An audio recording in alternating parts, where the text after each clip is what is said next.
Pilots are tough. No, I don't mean those pilots. They seem pretty tough though, right? I meant television pilots.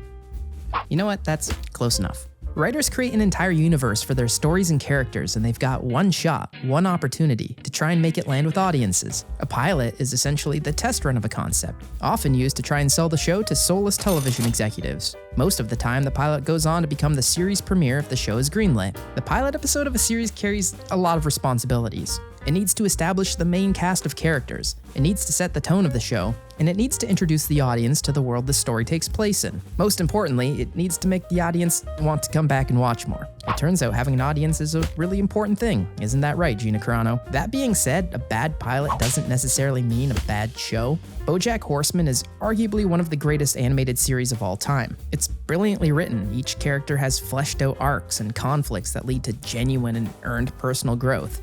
Somehow an animated show about anthropomorphic animals became one of the most human shows on television. It also has an incredibly subpar first episode. It's not bad, it just feels out of place with the rest of the series. I actually almost dismissed it as another generic adult animation and would have stopped watching except I was in college and had way too much free time. I miss college. Even when I recommend the show, it's with the caveat that the first half of season 1 is a bit of a slog. Which brings me to Velma. I'm going to be honest, when I first heard about Velma last year, I was interested. I think reinterpretations of material can be a fun way to breathe new life into a stale IP. I have no loyalty to any piece of media, so do whatever you want. Give Batman a perm, I don't care. An adult-focused interpretation worked great for the Harley Quinn series, so what could possibly go wrong, I say, with the cheeky segue into exactly what went wrong? I watched the first episode of Velma and it was a mess. Let's revisit those responsibilities of a pilot. 1. Establish the main cast of characters. Velma is working with probably one of the most recognizable IPs of all time, and yet the characters are so completely removed from any of their original traits.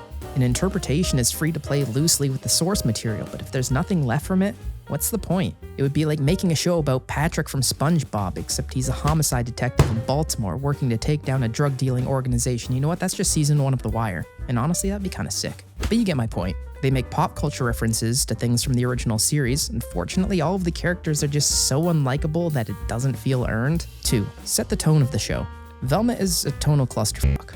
I was shocked by how incredibly mean-spirited it was. All of the characters are super antagonistic towards Velma, but she's also fairly insufferable, so you don't really root for anyone. It can't really decide what it wants to be. It goes from meta-commentary to raunchy comedy to character-driven story, but it's all done incredibly ineffectively, leaving it stitched together less like a nice quilt and more like a human centipede. 3. Introduce the audience to the world the story takes place in. So this is a Velma origin story that's also at the mercy of which parts of the IP Warner Brothers animation would let them adapt.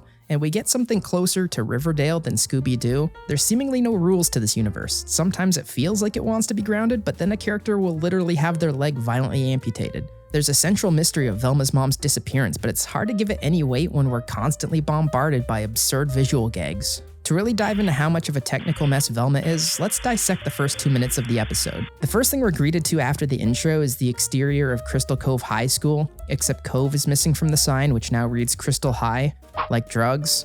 This is actually a really nice setup for how lowbrow most of the humor is going to be in this show. We then start in the girls' locker room, where we're greeted to a scene of 2 cockroaches humping. I double check to see if I'm watching Big Mouth. My television assures me that it is the Velma show.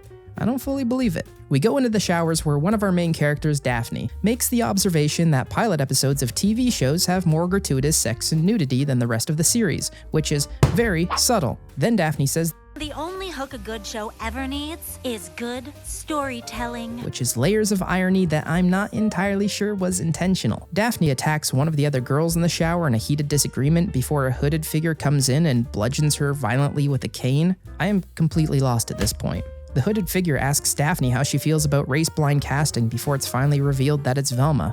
Honestly, the constant meta-commentary in this show is exhausting. A show like Community really nailed a way to effectively use meta-commentary as a storytelling device, which in turn informs the humor, but Velma takes that device and beats you in the skull with it, over and over and over and over. It's now been 2 minutes. Our title character has attacked another main character for seemingly no reason. They made a Riverdale joke, and we were subjected to what I imagine was a very difficult decision by the sound department to find the perfect sound effect for cockroach sex. So few of the jokes land that it's often uncomfortable to watch. There's a joke where Velma calls the girl her dad knocked up a basic bitch who doesn't even know how to use hashtags, which feels so dated, but also achieves the rare distinction of a joke that still wouldn't have been funny even if it were era appropriate. Honestly, I couldn't help but think this show was one animal sidekick away from being Brickleberry, so maybe we should count our blessings that they didn't have the rights to Scooby-Doo, lest him wind up a sex-craved bong-smoking sociopath. But it's not just the jokes that are poorly written, the plot is in absolute disarray. We often transition from scene to scene with the cohesion of a drug-induced fever dream. There's a scene in Velma's house where her father's pregnant girlfriend, nude in mid-photo shoot with the shape of a baby's face protruding from her stomach, announces Velma is now going to have a job as a waitress at a malt shop, which then transitions to a scene of Velma as a waitress during the remembrance ceremony for the dead girl they found in her locker before Daphne shares that Velma is the lead suspect in the case, causing Velma to run into the alley where she meets up with Fred, which leads into a flashback, and then they're both almost run over by Norville, who finally pushes the plot forward. It is honestly so much to try and digest, but it's indicative of the greater problem the series has, which is trying to force a bunch of disconnected ideas into a 26-minute animated show. It struggles to find its identity and it's difficult to watch. It's not all bad though. The voice acting is pretty solid. Sam Richardson is a treasure, his delivery is perfect and makes Norville the most likable character. I actually really like the animation. I think this is my biggest complaint about other adult cartoons. There's a part where Velma's having hallucinations in Fred's house, and as Norville is helping her break out of it, the color palette is dancing between these cold greens during the hallucinations to warm oranges from the fireplace behind her. I was most intrigued about the central mystery of Velma's mother's disappearance, and it really just made me disappointed that they opted for incredibly absurd visual gags versus a show about Velma solving mysteries with the creative freedoms afforded to them from being an animated show with a TVMA rating. I watched the second episode and it felt a lot more coherent. It still had the problem of not being particularly funny or enjoyable, but who knows, maybe it will find its footing. I wouldn't gamble on the odds of it reaching anywhere near the caliber of a series like BoJack, but it could still be watchable, right? Or maybe it will go down as the adaptation's so bad that Dragon Ball Evolution was finally dethroned. If you enjoyed this video, consider clicking like and subscribe. And if you don't, they'll greenlight season 2 of Velma, and that's on you.